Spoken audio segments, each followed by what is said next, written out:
Toi aussi, tu as envie de réussir une belle génoise? Allez, viens, je te montre ma recette. Moi, depuis que je fais celle-ci, et Dieu sait que j'en ai fait, eh bien, je n'ai plus de problème et elle est super moelleuse et super gonflée. Dans mon robot pâtissier, je viens blanchir les jaunes avec le sucre. Donc là, on laisse quand même tourner assez longtemps. Il faut vraiment que ça blanchisse bien et que ça double de volume.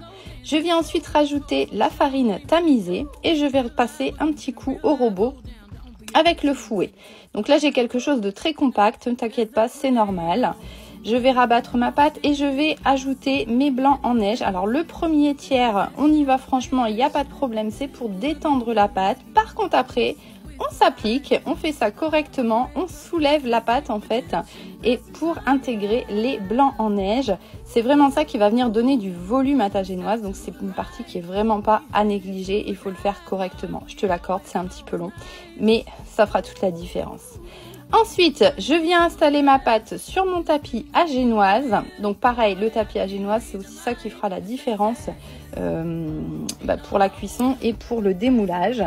Donc je viens répartir toute ma génoise sur mon tapis. Et je fais attention à bien remplir aussi dans les petits coins. Souvent, c'est ça qu'on oublie.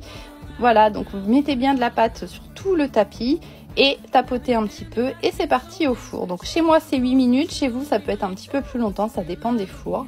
Une fois que c'est cuit, je vérifie, vous voyez, en décollant tout doucement sur les côtés. Ensuite je démoule tout de suite la génoise.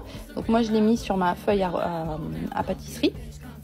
Et je vais commencer par décoller les coins et ensuite je tire le tapis. Tu vois, ça va vraiment tout seul. Et ensuite, moi, ce que je fais, c'est que j'humidifie un torchon, donc à peine mouillé, hein, et je viens l'installer dessus pour qu'elle reste moelleuse.